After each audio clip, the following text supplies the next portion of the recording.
ജീവിതത്തിൽ ഒത്തിരി മേഖലകൾ, ഒത്തിരി പ്രതിസന്ധികളിലൂടെ നമുക്ക് കടന്നു പോകേണ്ടി വരും. ഒത്തിരി വ്യക്തികളെ നമുക്ക് കണ്ടുമുട്ടേണ്ടി വരും. ഇരുൾ അടഞ്ഞ വഴികളിൽ തിരുനാളമാകുവാൻ ഇന്നത്തെ ചിന്ത.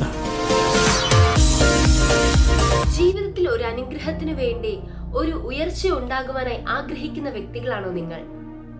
ദൈവസന്നിധിയിൽ താഴുവാൻ ഒരു മനസ്സുണ്ടെങ്കിൽ ഉറപ്പായും അനുഗ്രഹിക്കുവാൻ ദൈവകരം കൂടെയുണ്ട്. ഒരു ദൈവ പൈതലിനെ സംബന്ധിച്ച് തന്റെ ജീവിതത്തിൽ വേണ്ട ഏറ്റവും നല്ലൊരു ക്വാളിറ്റിയാണ് താഴ്മ. നമ്മുടെ ജീവിതത്തിൽ നാം താഴ്മ കാണിക്കേണ്ട ഒത്തിരി മേഖലകൾ, ഒത്തിരി അനുഭവങ്ങളുണ്ട്.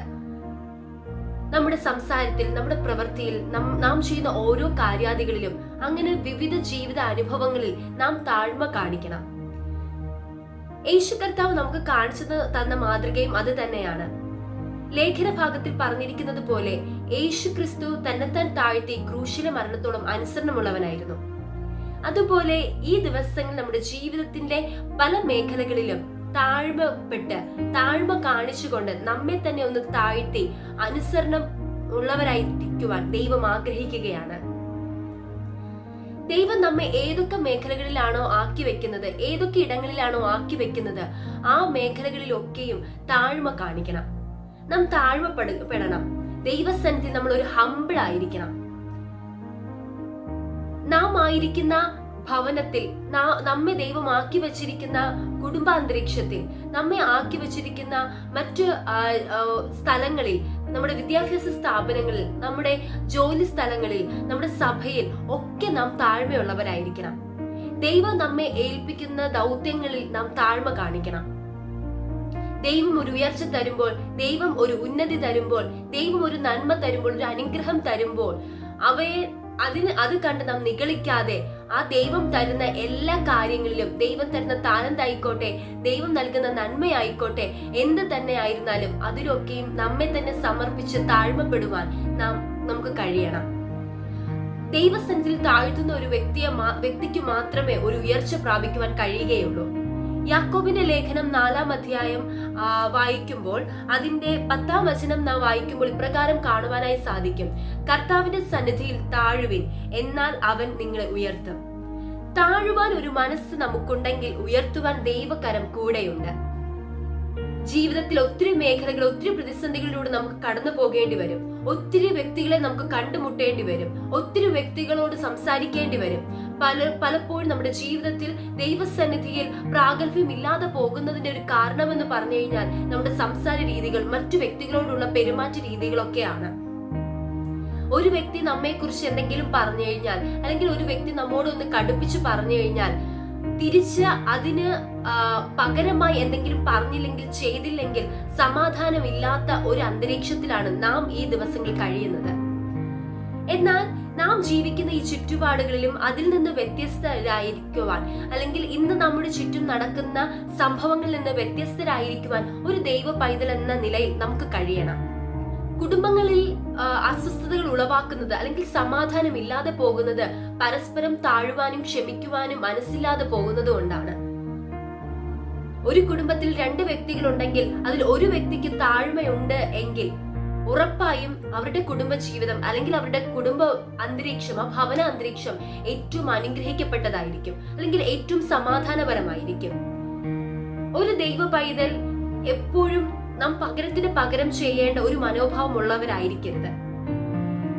പകരം ഒരു വ്യക്തി നമ്മെ കുറിച്ച് ദൂഷ്യമായിട്ട് എന്തെങ്കിലും പറഞ്ഞു കഴിഞ്ഞാൽ, എന്തെങ്കിലും മോശമായി എന്തെങ്കിലും പറഞ്ഞു കഴിഞ്ഞാൽ, ഒരുപക്ഷെ നാം ചെയ്യാത്ത തെറ്റായിരിക്കും നമ്മിൽ ആരോപിക്കുന്നത്, നാം ചെയ്യാത്ത കാര്യങ്ങളായിരിക്കും നമ്മെ കുറിച്ച് പറയുന്നത്.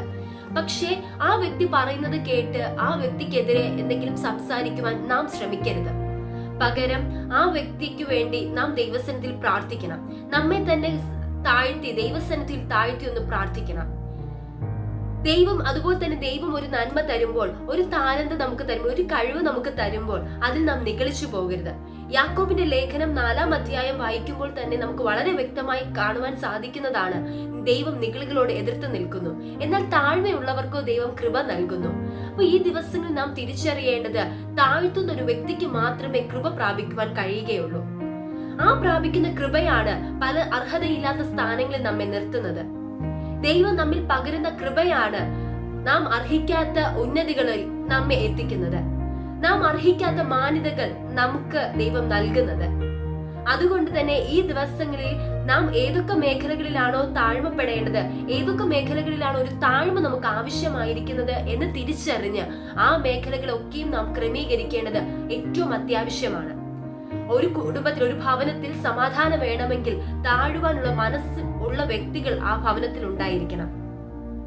നമ്മുടെ വിദ്യാഭ്യാസ സ്ഥാപനത്തിൽ, ജോലി മേഖലകളിൽ, നമ്മുടെ സഭയിലൊക്കെയും നാം ഈ ദിവസങ്ങളിൽ താഴ്മയുള്ളവരായിരിക്കണം. മറ്റുള്ളവരോടുള്ള പെരുമാറ്റത്തിൽ, മറ്റുള്ളവരോടുള്ള സംസാരത്തിൽ, നമ്മുടെ പ്രവർത്തികളിൽ നിന്ന് മറ്റുള്ളവർക്ക് മനസ്സിലാകണം നാം താഴ്മയുള്ള വ്യക്തികളാണെന്ന്. അതാണ് ഒരു ദൈവ പൈതലിന്റെ വിജയം എന്ന് പറയുന്നത്. താഴ്ത്തുന്നത് കൊണ്ട് ചില വ്യക്തികൾ ചിന്തിച്ചേക്കാം, അയ്യോ താണു പോയി കഴിഞ്ഞാൽ, അല്ലെങ്കിൽ ആ വ്യക്തിയോട് ക്ഷമിച്ചു കഴിഞ്ഞാൽ തിരിച്ചു ഒന്നും പറയുവാൻ കഴിഞ്ഞില്ല, അല്ലെങ്കിൽ പകരം ഒന്നും ചെയ്തില്ല എന്ന് പറയുമ്പോൾ ഞാൻ പരാജയപ്പെട്ടു, നമ്മൾ പരാജയപ്പെട്ടു എന്നുള്ള മനോഭാവം പല വ്യക്തികളിലും ഉണ്ട്. എന്നാൽ ഈ ദിവസങ്ങളിൽ ആ മനോഭാവം നാം മാറ്റണം.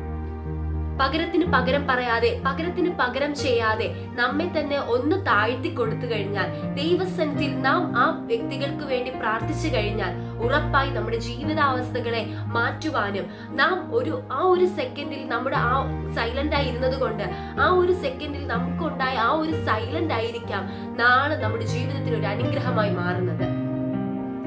അതുകൊണ്ട് തന്നെ ജീവിതത്തിൽ ഏതൊക്കെ മേഖലകളാണോ ഏതൊക്കെ സ്ഥാനങ്ങളിലാണോ ദൈവം നമ്മെ ആക്കി വെക്കുന്നത്, ആ മേഖലകളിലൊക്കെയും താഴ്മപ്പെടുവാനുള്ള ഒരു മനസ്സ് നമ്മിൽ ഉണ്ടാകണം.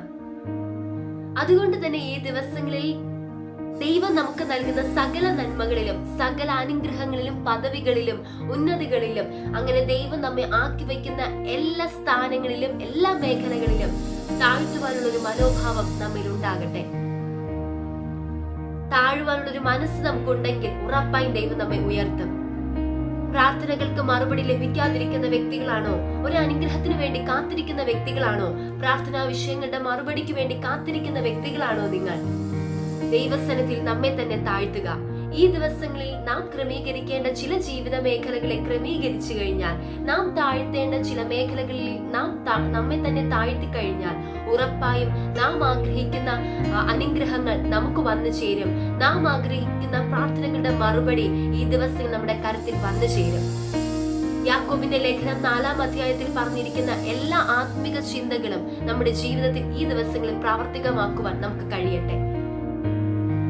ഇവിടെ പറഞ്ഞിരിക്കുകയാണ്, മറ്റുള്ളവരോട് അസൂയ തോന്നരുത്, ശണ്ഠയുണ്ടാകരുത്, കലഹമുണ്ടാകരുത്, നിഗളമുണ്ടാകരുത്, നമ്മെ തന്നെ താഴ്ത്തുക, മറ്റുള്ളവർക്ക് നന്മ ചെയ്യുക, അനാവശ്യമായി ആരെയും കുറ്റം പറയാതിരിക്കുക, ആരുടെ മേലും ആ കുറ്റങ്ങൾ ആരോപിക്കാതിരിക്കുക, നമ്മെ തന്നെ താഴ്ത്തി ദൈവസന്നിധിയിൽ നന്മ പ്രാപിക്കുക എന്നുള്ള ചിന്തകൾ, എന്നുള്ള ഈ ആത്മിക പാഠങ്ങൾ നമ്മുടെ ജീവിതത്തിൽ ഈ ദിവസങ്ങളിൽ ഒരു പ്രാവർത്തികമായി തീരട്ടെ. അതിനായി ദൈവം സഹായിക്കട്ടെ.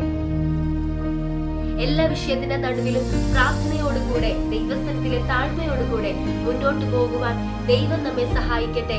അതിനുള്ള ശക്തി ദൈവം നമ്മിൽ പകരട്ടെ എന്ന് പറഞ്ഞുകൊണ്ട് വാക്കുകളെ ചുരുക്കുന്നു. ദൈവം നമ്മെ എല്ലാവരെയും സമൃദ്ധിയായി അനുഗ്രഹിക്കുമാറാകട്ടെ. God bless you all. Amen.